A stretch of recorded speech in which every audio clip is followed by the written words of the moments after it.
Venezuela, Iberoamérica, gracias por estar con nosotros, amigos usuarios y usuarias en todas las redes sociales, agradecidos por esa reciprocidad que nos han otorgado durante este año y medio en Sin Mentiras. Porque en Sin Mentiras el orden del día es, ya lo escuché por allí, decir la verdad. Y cuando yo les pregunte qué hora es, efectivamente es la hora de Sin Mentiras. Bueno,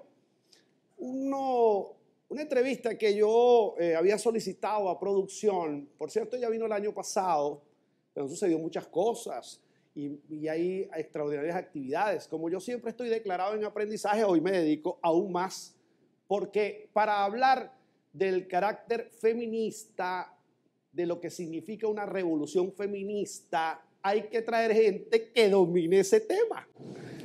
Por eso la médica doctora Asia Villegas, que pertenece y además preside la Comisión Permanente de Familia, Libertad de Religión y Cultos, está con nosotros. Bienvenida. Gracias por estar con nosotros.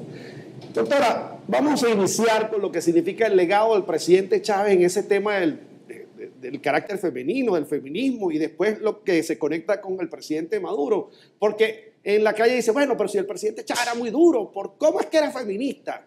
Y esto con una anticipación conceptual, en el sentido de que existe una arquitectura jurídica, un andamiaje legal que se ha producido en el país y que le da fortaleza al Estado en el sentido de la atención.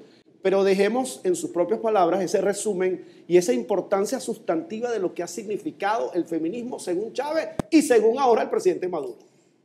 Son varias cosas, son varias preguntas y me permito primero saludar a tu audiencia. Efectivamente, así ya año y medio, ¿no?, de tu programa, a veces polémico, controversial, pero de eso se trata. Se trata de hablar de lo que no se dice, hablar de manera sin cortapisas, tampoco con medias verdades, porque a veces se dice la verdad que es una media verdad. Pero bueno, después te hablo preámbulo, te contesto tus múltiples preguntas en una. Primero, yo soy presidenta de la Comisión de Familias. Cuando decimos familias con una larga S, es porque el artículo 75, 76, todo lo que tiene que ver con el capítulo 5 de la Constitución, habla de las familias, en reconocimiento a que es una organización social diversa, en términos que hay 42 comunidades y pueblos indígenas, por ejemplo, que hay comunidades afrodescendientes, que hay familias por extensión, hay programas de familias sustitutas, hay familias con hijos e hijas adoptivos e hijas adoptivas. Entonces no podemos anclar a un solo concepto singular de la familia porque estamos imponiendo estamos ocultando una verdad histórica.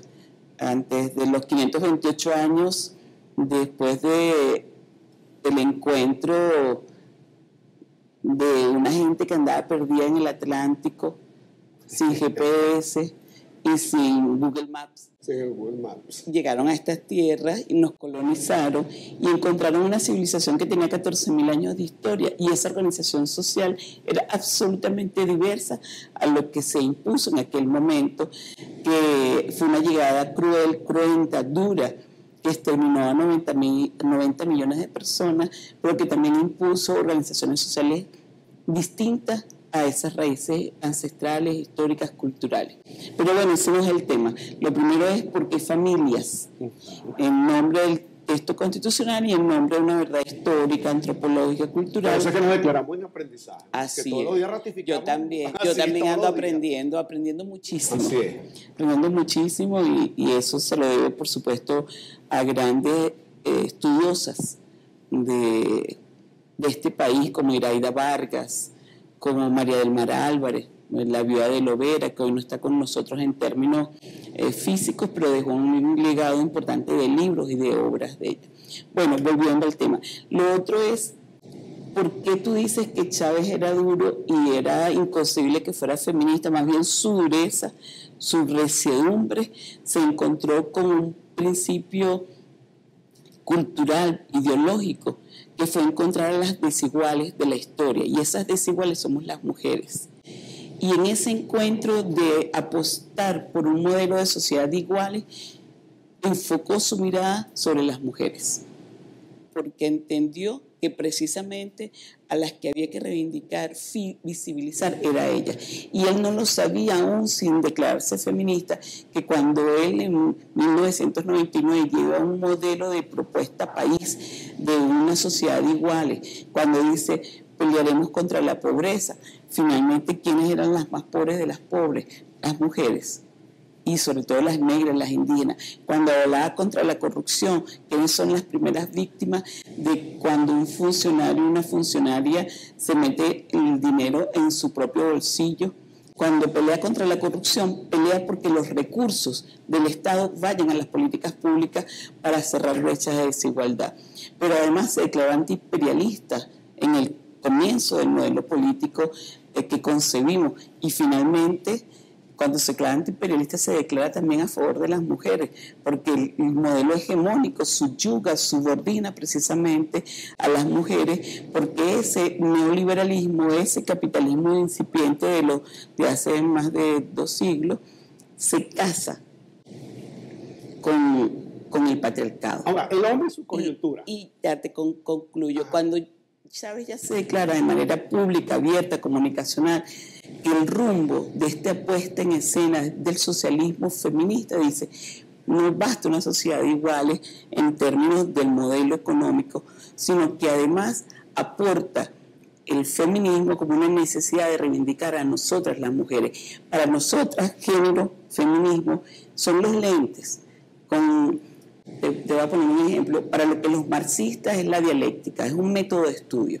Para nosotras, los lentes de género es una apuesta metodológica para revisar la historia, para revisar el futuro de la sociedad que queremos de iguales, sin subordinación, sin subyugación y libre de violencia. Cuando le dije que el presidente Chávez era fuerte, me dije, pero ¿cómo va a ser fuerte? Sí, el presidente le tocó vivir un momento histórico de muchas... Pero era profundamente tierno, y no solo tierno, profundamente amoroso. Era tan sólida su formación que podía apostar a declararse amoroso. Y nosotros y nosotras vimos a muchos hombres decirle a Chávez, Chávez, te amo. Le dio la posibilidad a los hombres de declararle públicamente su amor, pero también nos dio la posibilidad a aquellos que venimos con formación más ortodoxa, rigurosa, de declarar también la carga espiritual de la revolución bolivariana, chavista, del socialismo feminista. Tomemos esa idea de formación ortodoxa. Muchos le dirán, perdona que te interrumpa otra vez, pero muchos dirán que esto es habladera, que esto es, no sé si puedo decirlo a esta hora, monte seco, para no decir otra. Claro. Pero no, esa es la valoración del contenido espiritual, del contenido amoroso de la revolución, porque esto también es una revolución profundamente cultural. Ok. Tomo un elemento humanista, retrospectivo, porque la formación inicial ortodoxa que usted habla tiene que ver de haber egresado del instituto en Kiev, en la antigua Unión Soviética, en el área de medicina. Y eso significa que traía todo un andamiaje desde el punto de vista de la cultura política. Ahora, una persona como usted que fue ministra de Estado en el área de la mujer, que además ha sido parlamentaria, que entiende que este 42% del poder legislativo está en manos de las mujeres o representadas por las mujeres, ¿qué significa entonces que Chávez haya puesto en el horizonte a una persona como el presidente Maduro y se ratifique todo esto? Pero eso tiene que ver con que cómo le responden ustedes a las activistas del chavismo o de Venezuela en función del amor. Sí, doctora Asia, está muy bien el amor que usted nos dice, pero el amor no camina. El amor tiene pruebas. Pero el amor no camina sino en los estómagos de la gente. ¿Cómo se dice eso? Sí, lo primero es el que esté el presidente Nicolás Maduro es un acto de consecuencia con su clase. Y eso es casarse con una perspectiva de clase. Yo te decía 2 cosas, el socialismo y el feminismo. Tener consecuencias, constancia, coherencia con la puesta en escena de la clase trabajadora. Esa es la primera cosa. La segunda cosa, sí, ciertamente, nosotros y nosotras reconocemos las dificultades profundas de las brechas sociales y 1999 marcó la pauta de una situación de pobreza que impactaba a casi el 80% de la población, pobreza general, y una pobreza extrema que alcanzaba casi el 20%. Y llegamos en los 3 primeros quinquenios de estos años 2000, los 3 primeros 12, 13 años, a erradicar ese nivel de pobreza extrema y bajarla a 5.7.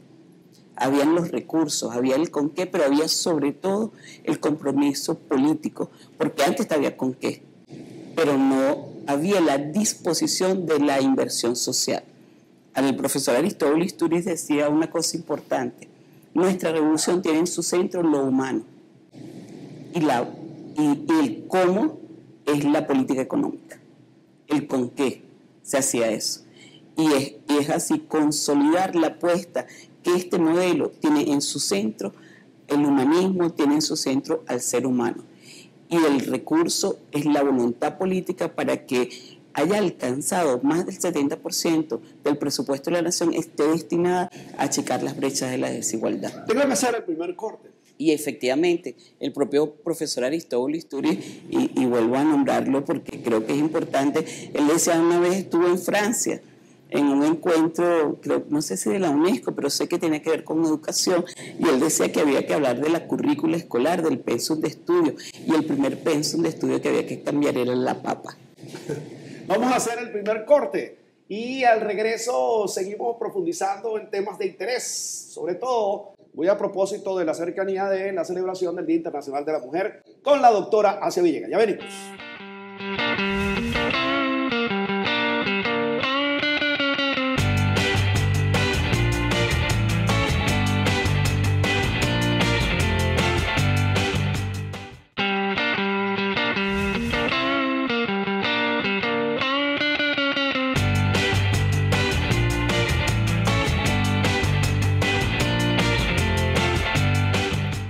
Continuamos con la doctora Asia Villegas, quien preside la Comisión Permanente de Familias y Libertad de Religión. Libertad de Religión y Cultos. Y retomamos el tema de lo que significan las diferentes brechas, ¿verdad? Sobre todo por la encuesta nacional de hábitat, de vivienda, de familias que hace la UCAP generalmente y que hizo el Banco Interamericano de Desarrollo. Precisa eso, ¿no? Hay una brecha, por ejemplo, ellos precisan algo bien interesante, que es la brecha salarial de género. Ellos dicen, no importa que la mujer sea muy estudiada, no importa, sigue pasando eso en nuestras sociedades en Latinoamérica, hablan ellos, no nada más Venezuela.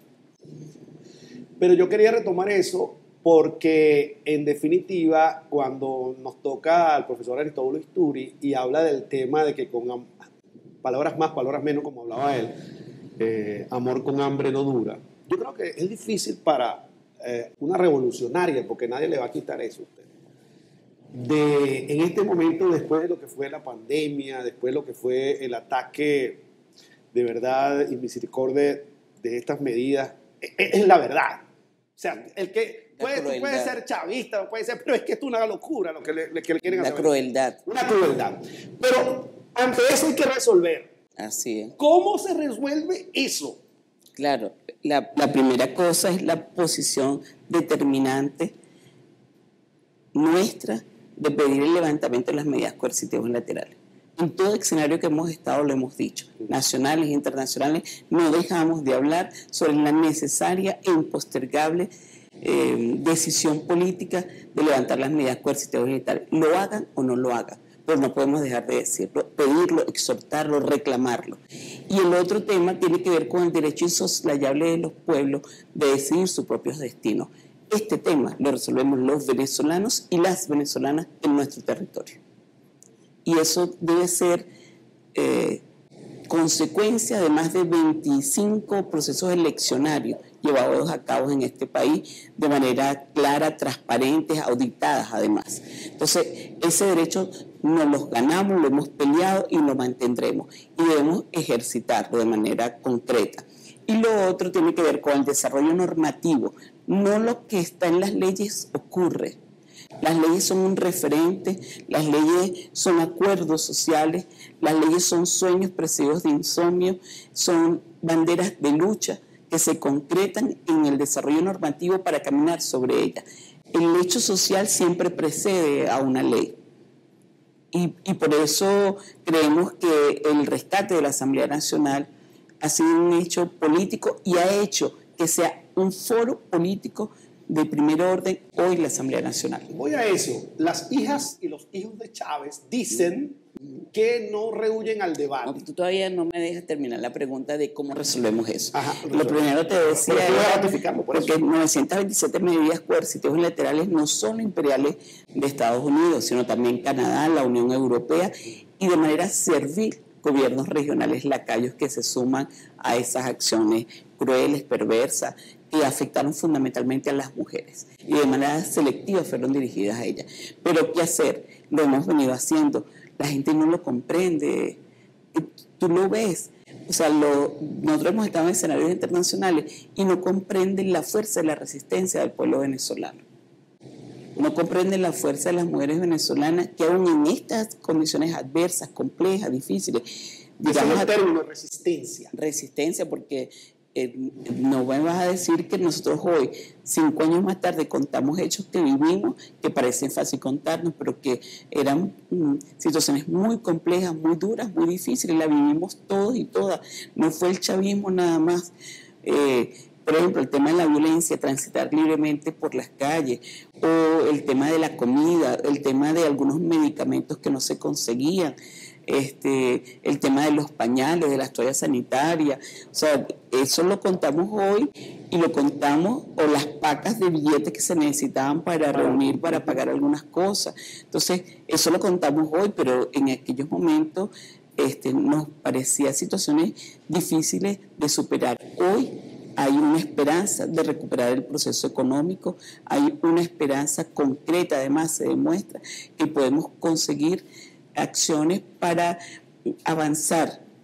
Hay decisiones políticas. Mira, la semana pasada, en ocasión del Día Internacional de la Mujer, tuvimos un acto que aprovechamos felicitar y reconocer a la ministra Diva Guzmán porque fue un acto masivo de convocatoria y organización en el Poliedro de Caracas. Y el presidente creó una gran misión, la Gran Misión Mujeres Venezuela. ¿De qué te habla eso? Se habla de una madurez en la visión de cómo estamos viendo el tema de las mujeres. Las mujeres no pueden ser un sector, un gueto encerrado en sí mismas, sino debe haber una perspectiva de género para los recursos. No se tiene el matricentrismo, ¿no? En Venezuela. No hay matricentrismo. No hay matricentrismo. Ya vamos a hablar de eso. Porque sí, pero déjame terminar la idea. Cuando se crea esa gran misión, hay una mirada estratégica sobre que no solo son políticas de mujeres para las mujeres desde el Ministerio de la Mujer e Igualdad de Género, sino que debe haber una voluntad política de todos los sectores, en lo económico, en lo político, en lo social, en la educación, en la cultura, para que la mirada sobre la igualdad sea integral, sea lo que llamamos la perspectiva interseccional. Y que además visibilicemos a las mujeres indígenas, a las afrodescendientes, a las adolescentes, a las niñas, porque es una mirada mucho más madura, integral, integradora, pero de manera implícita me está diciendo que no hay pasivo desde el Estado o del Claro, como que no. Mira, el tema de la brecha salarial que tú nombras. Primero, no es la UCAP quien lo identifica primero. La OIT. El desarrollo también lo dijo. Sí, pero además también lo dice la OIT en documentos que tienen décadas. Sí, o sea, no, eso no es nada nuevo. Pero la brecha salarial en Venezuela, en lo normativo, está superada. ¿Por qué? Porque la Ley Orgánica del Trabajo, las trabajadoras y los trabajadores establece que no puede haber diferencia salarial entre hombres y mujeres, entre trabajadoras y trabajadoras. Igual función, igual salario. Pero hay otra situación, que son las horas en que la mujer le dedica a determinadas jornadas con respecto a las horas que le hacen los hombres. Yo te pongo un ejemplo. El pescador. Puede que el pescador tenga una hazaña increíble de pescar una pieza de toneladas de kilo, junto con otros pescadores. Y eso se reconoce, el esfuerzo, en madrugar, toda una técnica, todo un saber, todo un conocimiento de aprendizaje. Pero después vienen procesos, como por ejemplo, todo lo que viene de la preservación del producto, todo lo que viene después de salar el producto, todo lo que viene posterior al proceso, por lo general está en manos de la mujer. Y son muchas más horas de trabajo. Entonces allí no solo hay temas de cuánto ganas tú por una actividad, sino los procesos a los que está determinado. Después te puedo poner otros ejemplos.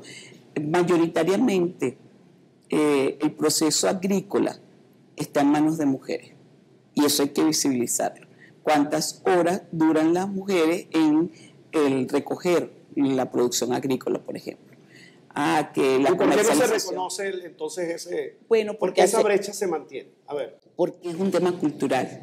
Es un tema cultural. ¿Y por qué la revolución no puede por el tema cultural en 25 años, 22 años? Bueno, porque es que además el patriarcado no tiene 5 días. El patriarcado como fuente de la subordinación y subyugación tiene cientos y cientos de años. Y esto no es un pendrive, esto que es el cerebro. No se decreta, ¿no? No solo no se decreta, sino que esto no es un pendrive que yo me los traigo, lo limpio y lo introduzco nuevamente, sino que muy por el contrario, aquí hay una carga histórica y cultural de miles de años.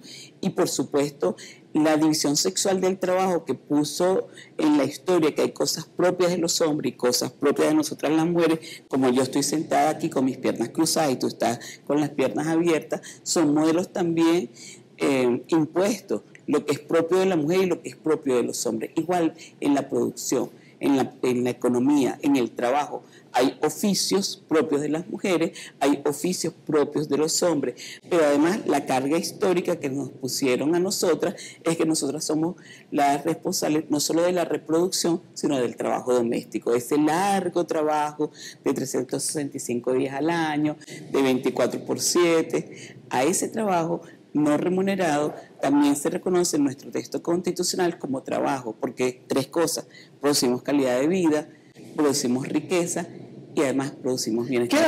Queda clara la explicación del tema cultural. ¿Y qué pasa con los trans que dicen nosotros también tenemos derecho? ¿Y cómo se defiende esa posición? A ver.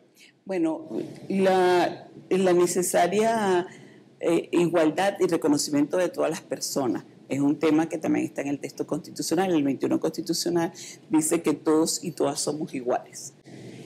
Pero además no solo lo dice nuestro texto constitucional, lo dice el Padre Francisco, que si alguien puede enarbolar que todos y todas somos hijos e hijas de Dios. Lo otro es que hay 3 circunstancias necesariamente identificar. Hay una cosa que se llama orientación de género, otra cosa que se llama expresión y otra que se llama identidad. Cuando yo me veo en el espejo, y bueno, yo soy mujer y me veo en el espejo mujer, no tengo contradicción con eso, pero los heterosexuales, las heterosexuales, los homosexuales tenemos orientaciones distintas. Eso es lo que se llama orientación, lo que se llama el gusto, hacia dónde te diriges. Hay otros que no se ven en el espejo y no se identifican con lo que ven, ¿ok? Pero también hay personas que se identifican con lo que ven, pero tienen una orientación distinta o diversa. Igualmente válido cuando esa persona que se ve en el espejo trata de verse distinta porque no se identifica con lo que ve en el espejo. Ok, vamos a hacer un nuevo corte. Al regreso hay temas de interés político. A ver las opiniones. Dejaste la explicación a media, pero no, sigamos. No, pero ¿cómo que no? Si está muy bien todo. Muy bien. Ya venimos.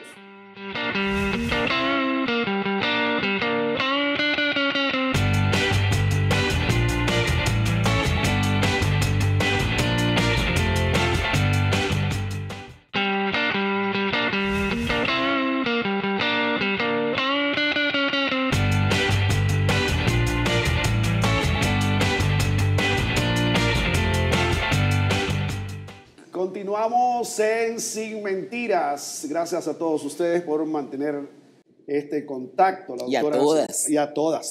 Todos y todas. Cuidado con una cosa. Porque además ya eso fue largamente debatido. Ok. me llamó la atención en el segmento anterior que dice, bueno, todos y todas somos iguales. Y yo le pregunto, ¿cuál es la diferencia entre Asia Villegas, diputada, y una diputada de la oposición? Lo que llaman algunos de la derecha, que incluso pueden estar en la izquierda y le dicen de derecha. Es que tú eres de derecha y con eso ya la colocas a la mujer política que te adversa allá. Lo ha visto, ¿verdad? Ha visto cuando se le dice a una diputada de oposición, es que tú eres de la derecha. No, si ella viene de la izquierda. Entonces, yo lo que quisiera ver es cuál es la diferencia entre una diputada de la revolución y una diputada, bueno, vamos a llamarle de derecha. Yo no uso esa denominación personalmente porque me parece incluso a veces hasta peyorativa con las mujeres. Yo con la mujer soy absolutamente delicado. Hay que cuidarlas de todo punto de vista. Y más de la intelectual, porque ahí la belleza intelectual es la que a mí más me llama la atención. ¿Cómo es eso? ¿Cuál es la diferencia entre María Corina Machado y Asia Villegas? ¿Cuál es la diferencia entre Elsa Sanguino y Asia Villegas? Varias cosas. Primero, no hay que cuidarnos, hay que respetarnos, porque tampoco es una mirada proteccionista sobre nosotras.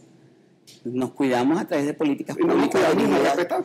Nos cuidamos a través de políticas públicas de igualdad. Yo no quiero una relación proteccionista hacia mi persona, yo quiero una relación en que me permita avanzar en mi proyecto de vida, en mi apuesta por una vida distinta de iguales. Porque a veces bajo la política de cuido hay también una visión de subordinación. Machista, misericordia, y no se trata de eso. Se trata de una posición política, estratégica, ética de relaciones de iguales. No somos víctimas, podemos estar en una circunstancia de víctima.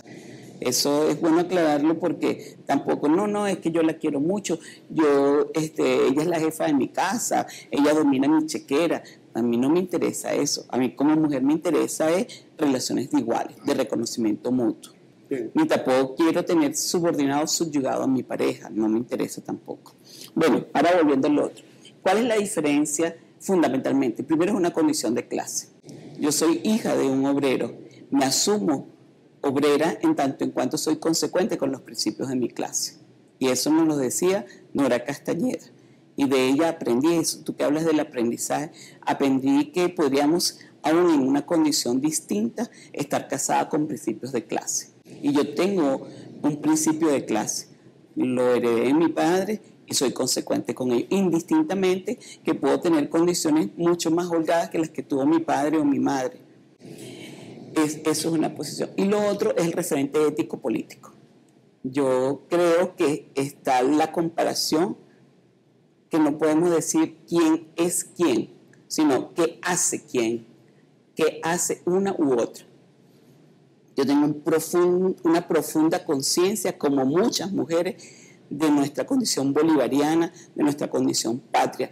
Y mal llamaremos nosotros y a nosotras a que imperio alguno pise la tierra de Bolívar, la tierra donde yo nací, donde me he criado, donde me he formado y donde está no solo mi familia, sino mis congéneres. Eso es una condición. Y luego permíteme, porque tu pregunta fue absolutamente provocadora y no esperaba menos, pero qué bueno. Y la otra, nosotras somos en Venezuela el 42% de los curules de la Asamblea Nacional. No es poca cosa, no es poca cosa. Superamos ya el 12%, el 26%, pero ahora somos el 42% contra aquellas primeras 12 mujeres que en 1946 asumieron poder ingresar al Parlamento en condiciones de igualdad. Eran apenas 12. Ahora, de los 256 conformamos el bloque de la patria, llamada la Brigada 256. De allí vamos creciendo en tanto en cuanto hay compañeros, camaradas que se incorporan al Ejecutivo y las compañeras que son suplentes asumen las condiciones de principales. Venimos de todo el país. Luego venimos con un proyecto político.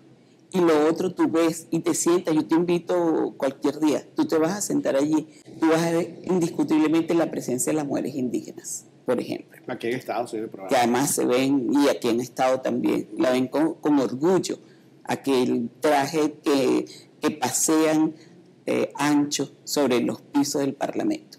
Pero además ves a las afrodescendientes, también, como Casimira Monasterio, por ejemplo, por decirte algo. Pero además de ellas, ves igualmente a mujeres no tan jóvenes como yo. Te cuento, 42% somos mujeres, pero el 80% somos diputados y diputadas que por primera vez somos parlamentarios o parlamentarias. Ahí va un modelo distinto, hay una estética distinta. Y luego también ve mujeres que no responden a un modelo concreto de cómo estar, sino que responden a sus propias raíces culturales y territoriales. Y hay comuneras, las vas a ver. No solo comuneras, también hay trabajadoras agrícolas, ahí la vas a ver. Pero además también hay trabajadoras domésticas, ahí la vas a ver. Madre, abuela. Déjame retomar la pregunta, porque yo le hice la pregunta. Yo le hice la pregunta de que si las hijas de obreros, la gente de la izquierda le dice, ustedes son de derecha. Ya, espérate, eso no significa ser despectivo con ellos. Es que no solo se trata que no sea solo sin mentira, es que no haya medias verdades y que podamos entrevistar, terminar la idea. Entonces, tenemos raíces de clase distinta, tenemos perspectiva de clase distinta, pero además tenemos un modelo económico, un modelo social, un modelo y proyecto país absolutamente distinto. Aquí hay una agenda con rigurosidad, con seriedad. Mira, contra la nada, que no produjo nada durante 5 años oscuros, está una producción legislativa de 59 leyes. Eso tiene razón. Y eso es gracias a que hay una absoluta seriedad, rigurosidad, metódica, compromiso. Pero las sindicalistas que luchan por los sueldos de los obreros, por los sueldos de la ahí tienes a Edma, tú tienes a Edma, una hermosa mujer negra, grandísima, una histórica dirigente sindical. Pero yo hablo de las que se incluyen ustedes. Y luego está, nosotros somos el 42% a expensas del chavismo, que asume la igualdad y asume la paridad. Pero donde tú ves, son 21 diputados y diputadas de la oposición, donde la única principal mujer está por su razón de ser joven, no por ser mujer. Está en la cuota de la juventud. Entonces tú me dirás si hay una apuesta por la igualdad. Y nuestras banderas históricas de lucha la hemos convocado a ellas y participan con nosotras en las distintas apuestas legislativas, iniciativas legislativas, porque ellas se visibilizan. Y además nosotros contamos en la Red Parlamentaria por la Paz, donde participan ellas también y tuvimos reuniones interesantes, de acuerdo, pero también hay la necesidad que ellas impulsen sus propias banderas de lucha sobre el tema de la violencia política de las que ellas pueden ser víctimas por discriminación, por ejemplo. Bueno, ellos están reivindicando las luchas de los maestros, pero nos sentamos juntas. No, yo solo he visto que con la ley del autismo, por ejemplo, la ley para la protección del trastorno y el espectro autista. Ahí tú ves a las parlamentarias de la oposición en la discusión que hemos tenido sobre el tema de una iniciativa legislativa en una comisión mixta con el tema del embarazo temprano de la adolescencia. Ahí están las compañeras de la oposición también sentadas. Pero son temas que tratan ellos. Y es de algo interesante. Tengo que hacer el tema de la igualdad. Usted me dijo en el segmento anterior que yo había sido provocador, y yo quiero decirle que yo observo algo muy interesante suyo, muy inteligente, porque no me respondió cómo es que se le dice a las mujeres esas que están de la derecha, ustedes son de la derecha. No, pero si no me lo respondió. Claro, pero es que hay dos modelos, el mal llamado izquierda y derecha, son dos modelos antagónicos encontrados, porque cuando yo busco la igualdad de la mujer, la busco en un sistema socialista que me garantice un modo de producción donde la sobreexplotación y la explotación en general no sea precisamente el que produzca riqueza para pocos y pobreza para muchos y muchas. Nosotros estamos apostando un modelo absolutamente distinto. Socialista el modo de producción, ¿sabes? Que nosotros a veces tenemos que tomar. Porque es que no se trata de derecha a izquierda, de qué lado tú te sientes, se trata de una visión del mundo, una visión de iguales. Y aquí estamos casados con un modelo distinto. Socialismo. Que alguien dijo que estaban de demodé, que ya no había esa posibilidad, y resulta que Chávez en el siglo XXI enarbola las luchas. Voy a hacer ahora sí, voy a hacer el corte. Ya venimos.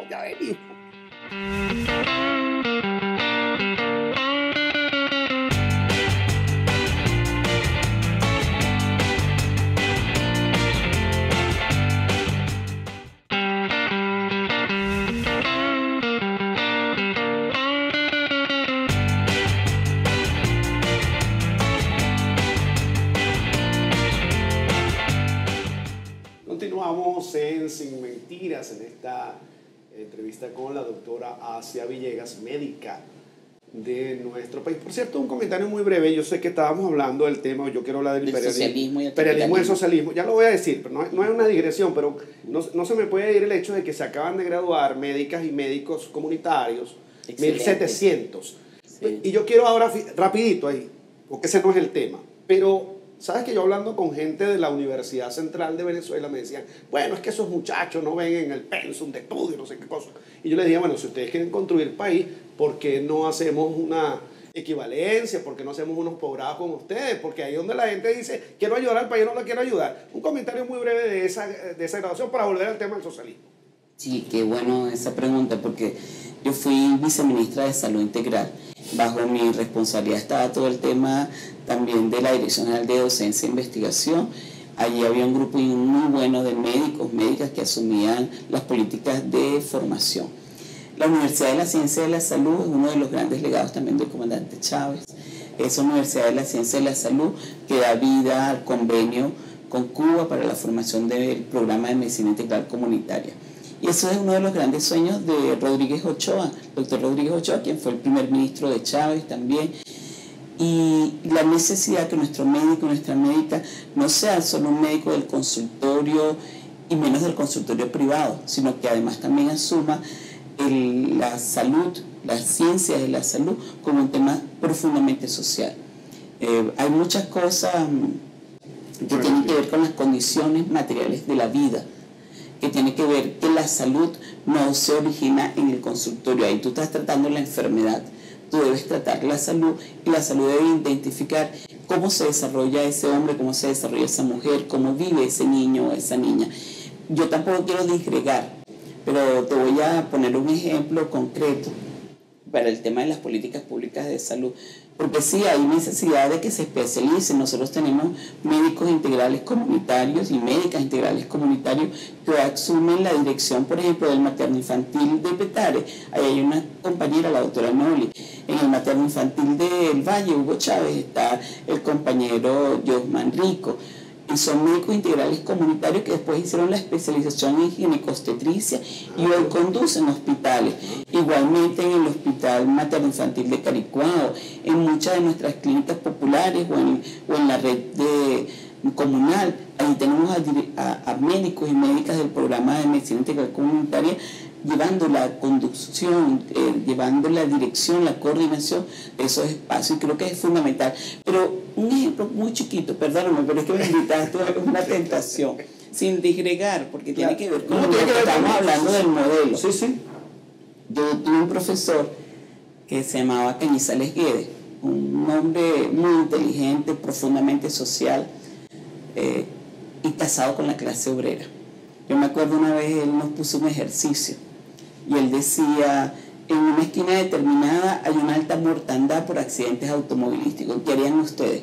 Bueno, por supuesto, habían que decían que había que poner un sistema de ambulancia para un sistema de referencia y contrarreferencia a los hospitales que tuvieran traumatología. Otros que decían, no, hay que poner un hospital que tenga como prioridad la traumatología, para salvar las vidas de los accidentados, etcétera, etcétera. Y después de muchas horas de sesudo pensamiento, decían, no, ahí hay que poner un semáforo. Entonces, el pensamiento integral social de la salud pasa por las miradas que en algunos casos mercantilistas, porque bueno, que empieza en una clínica privada en primer orden y no piensa en una política pública social que vaya al hecho concreto, a la necesidad concreta. También pasa porque nosotros comprendamos que una cosa es la enfermedad, otra cosa es la salud y las políticas públicas. Okay, y vamos a tocar el tema del socialismo, el capitalismo, el imperialismo, que no debe pisar el suelo patrio. Y yo leyendo sobre el tema de lo que significa... Y eso no es nada desdeñable. No, por eso. Son temas gruesos. No, claro que sí. Pero en ese tema, para quizás aprovechar otros y lo que nos queda de espacio, tú le hablabas sobre términos despectivos derecha-izquierda, como si fuera un término insultante. Y cómo nosotras que debemos enarbolar un mundo libre de violencia, sobre todo violencia basada en género. Nosotros creemos algo que se plasmó en la segunda reforma parcial de la ley orgánica sobre el derecho de las mujeres a una vida libre de violencia, que es la violencia política. Más nosotros y nosotras podríamos insultarnos mutuamente si creemos y apostamos por una sociedad, un país, un mundo libre de violencia basada en género, en cualquiera de sus 25 formas. Cuando decimos... que haya todas las diferencias, pero que no haya agresión. Claro, y cuando nosotras decimos que hay 25 formas de violencia, no es que haya más violencia en Venezuela en este momento, es que hemos extraído del paisaje, de la naturalidad, las formas sutiles o cruentas de violencia. Desde las más sutiles, que son los chistes, los piropos, que a veces soslayan tu dignidad, te sonrojan, o las formas más cruentas. Lo cierto es que entre esas 25 formas de violencia que la hemos puesto en este desarrollo normativo, está la violencia política, está la violencia informática. Hace 20 años no había esa forma tan perversa, cruel, morbosa de mostrar de manera impúdica y soez el cuerpo de la mujer o su propia dignidad expresada en las redes informáticas. Y lo otro están algunas otras formas de violencia, inclusive la institucional, pero están las formas de acoso en sus distintas manifestaciones. Entonces creemos que tenemos un instrumento de avanzada, un instrumento que nos une en cuanto apostamos todas y todos por la no violencia. Ok, en precisión el tema de la no injerencia de los imperialismos en Venezuela tiene que ver con todos los imperialistas, no importa la tendencia que vengan, ideológicamente hablando. Oye, por cierto, te voy a decir que en estos días... Porque también puede ser China, puede ser Rusia, puede ser Estados Unidos, hay varias formas de imperialismo. Te voy a decir, la compañera Andreina Tarazona coincidimos como ponentes en el TCJ a razón del 8 de marzo. Y Andreina nos dejó un trompo en la uña. No esperaba menos de una joven tan formada, tan preparada como ella. Una es el tema de la paternidad irresponsable. Ella decía, este modelo de país que nos damos, no podemos permitir la paternidad irresponsable y debemos crear alguna forma que identifique esa forma de violencia, pero nos dejó otra, que en el marco de las 927 medidas coercitivas laterales también hay una violencia que va direccionada de manera selectiva hacia las mujeres, y esa forma de violencia también hay que visibilizar. Te hablo de la violencia política. En este modelo de país, por ejemplo, ¿hay la posibilidad de que una mujer sea presidenta de la República? ¿Y por qué no se No, pregunto, no. Claro que sí, cómo no. Pero nosotras somos el 70% de la base comunitaria. Toda la arquitectura del poder popular, con su sistema de relación, somos el 72%, dijo en una locución hace algunos días, ya. 72%. Sí, en toda la arquitectura del poder popular, el 70% de base comunitaria. En el Partido Socialista Unido de Venezuela, del cual yo formo parte, tenemos una relación de 40-60%. Pero en 10 estados superamos el 40%. Y te decía ahorita, en la Asamblea Nacional somos el 42%. Y eso es importante en tanto en cuanto nosotras también sabemos que hay camaradas, compatriotas, compañeros que no forman parte de ese 42%, son hombres, pero que también enarbolan nuestras banderas de lucha. Y tenemos aliados indiscutibles, hombres indiscutibles que nos acompañan en esta búsqueda de la igualdad. Nos queda algo más pequeño, muy rapidito. Para despedirnos. Ya venimos.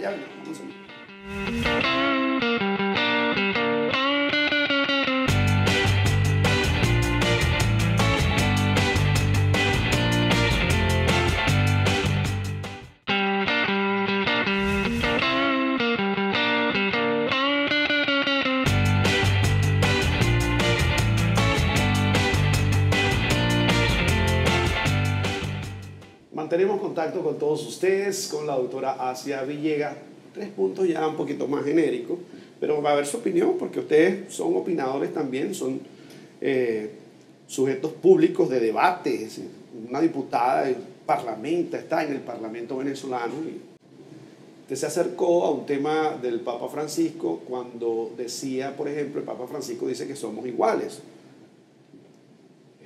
Las mujeres y los hombres somos iguales, de acuerdo a tu identidad, de acuerdo a tu... Hijos e hijas de Dios. Hijos e hijas de Dios, exactamente. Así lo dijo. El Papa Francisco también se refirió a la iglesia nicaragüense, católica concretamente, por la persecución de Daniel Ortega. ¿Qué opinión le merece eso y qué opinión le merece a algunos que han dicho que bueno, que fue fuerte la llegada de él a Venezuela? ¿Qué opinión le merece? No leí al respecto, para serte sincera. Y yo creo que es necesario que nosotros reconozcamos que todos los procesos históricos de cada país tienen sus propias raíces, tanto culturales como políticas. Y hay que ser respetuosos. Y que hay que ser no solo respetuosos, sino cautelosos en opinar al desarrollo de los procesos en otros países. Yo estuve vinculada a Nicaragua mucho tiempo porque yo llevaba la gerencia de proyectos sociales y socioproductivos de PDB Caribe en su momento, lo visitamos múltiples veces. De hecho, viví en Nicaragua un tiempo, ya por razones personales, recién egresé como médica. Estuve casada un tiempo con un nicaragüense, padre de mi hija, y tengo vínculos afectivos en Nicaragua. Su hija nació en Kiev, ¿no? Sí, correcto. Tengo vínculos afectivos en Nicaragua, por lo tanto quiero ser respetuosa de ese proceso histórico, cultural, que lleva su propio ritmo y que lleva su propio raíces. Sin embargo, por supuesto, ante cualquier circunstancia injusta, siempre estaremos al lado de los más y de las más vulnerables. Tratando de no dejar elementos aislados, hablamos de una brecha que nos quedó por allí pendiente, brecha digital, me habló, ¿verdad? Sí. ¿Qué es eso, la brecha digital? Sí, eso tiene que ver con que las mujeres y las niñas llegamos tarde, sobre todo en mi generación, llegamos tarde a las TIC, a la tecnología de la comunicación y la información.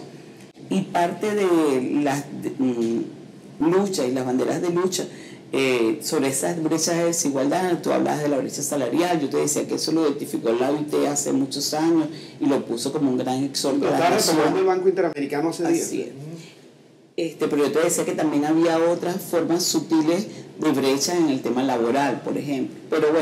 Pero lo que tú me estás hablando de la brecha digital tiene que ver con la superación de esa llegada tarde a las TIC por parte de las niñas, las mujeres. Y una estrategia como política pública acertadísima fue la entrega de las canaimitas, estos PC portátiles que se entregaron durante muchos años a nuestros niños y nuestras niñas en las escuelas. Y eso bajó considerablemente esa brecha porque se entregaba de manera indiferenciada a toda la matrícula escolar indistintamente y sobre todo en las comunidades de esas 29.000 escuelas que hay en todo el país, en el sector público, donde 1/3 de nuestra población, que es la población escolar, hace vida. Sin embargo, parte de esa crueldad de las 927 medidas coercitivas unilaterales, parte de ese bloqueo fue que se suprimieron las condiciones para ese comercio internacional de las compras del PC. Claro, hubo un gran esfuerzo por desarrollar tecnología propia, soberana, tecnología venezolana, para que nosotros pudiéramos no solo ensamblar, sino producir aquí las canaimitas. Eso te habla de cómo la búsqueda de la superación de la desigualdad tuvo también acciones concretas que lesionaron el avance para la superación de las mismas. Y bueno, sin embargo, es un proyecto bandera, se llevó en su momento con Portugal. Y bueno, estamos seguros y seguros que nuestras niñas avanzan muchísimo más. Yo no me canso de repetir que en 1999 la mujer venezolana solo alcanzaba el 36% de la matrícula de educación secundaria y hoy somos el 70% de la matrícula universitaria. A través de decisiones políticas, la municipalización de la educación permite que hoy la mujer venezolana sea una mujer con proyectos de formación en las distintas profesiones. Tratando de concluir ahora sí ya, porque el tiempo nos está como la espada de Damocles, ¿qué le pudiéramos decir a las mujeres, a las maestras, a las docentes, a las profesoras, en este momento que es ya perfectamente identificado como crisis, crítico? ¿Qué se le puede decir en este momento desde el Parlamento venezolano y más de alguien que trabaja con la Comisión de Familias? ¿Qué se les puede decir? ¿Más resistencia? ¿Más sangre, sudor y lágrimas? ¿Qué le decimos a las mujeres? Sí, bueno, lo primero es el llamado a la esperanza. Y lo otro, por supuesto, el reconocimiento de que estamos atravesando situaciones complejas, difíciles, pero que nosotros nos vemos en la esperanza de que bajo esta propuesta de país, bajo esta propuesta de Estado, bajo unas políticas públicas determinadas, podemos superar y avanzar. Es lo que estamos diciendo. Sabemos que muchos pueden decir, bueno, pero eso es pasto seco en lo concreto. Bueno, hay un conjunto de medidas económicas. Creo que tú estás al tanto que la agenda legislativa de nosotros y nosotras para el 2023 tiene un bloque importante de leyes en lo económico. Hay unas leyes para la revolución judicial, están las leyes para el derecho a la ciudad que tiene que ver con los servicios públicos, y está un conjunto de leyes para el desarrollo humano donde están estos temas que llevamos hacia las familias, hacia las mujeres y hacia los grupos más vulnerables.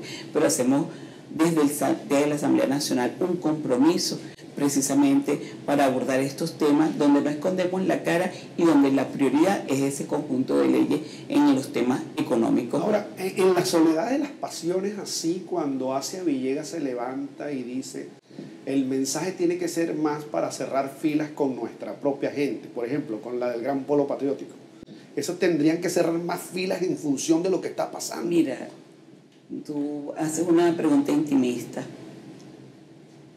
Mis primeras acciones en la mañana, y porque nunca apago el teléfono, yo reviso permanentemente mi teléfono, lo saben las compañeras, que ante cualquier solicitud de apoyo, de ayuda, yo respondo el teléfono. Eso es muy importante. Respondo el teléfono, si puedo resolverlo en el momento, si lo puedo resolver más tarde, pero no es yo hacia, es que yo soy porque somos. En eso están muchas mujeres que hemos asumido este trabajo ético, político, social. Hay una fuerte participación, un ejercicio de corresponsabilidad de todas las mujeres que hemos asumido este trabajo político, este trabajo social, y hay un absoluto compromiso y coherencia. Yo no me encuentro conmigo misma hablando conmigo misma, yo me encuentro escuchando a nuestras mujeres, siendo mi mejor esfuerzo y mi mejor desafío para ser consecuentes con ellas. Bien, nosotros agradecemos mucho su presencia en el día de hoy y además ratificamos lo que precisamos en nuestro primer segmento.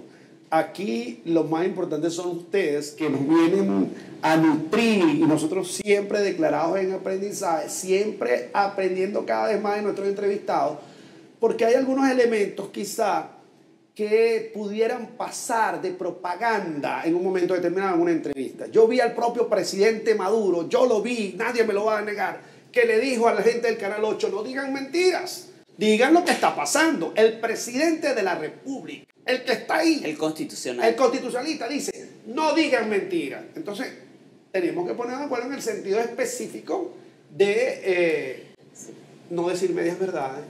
Así mismo, eso te iba a decir. A veces tú puedes decir sin mentiras, pero tampoco con medias verdades. Pero además también con visiones sesgadas.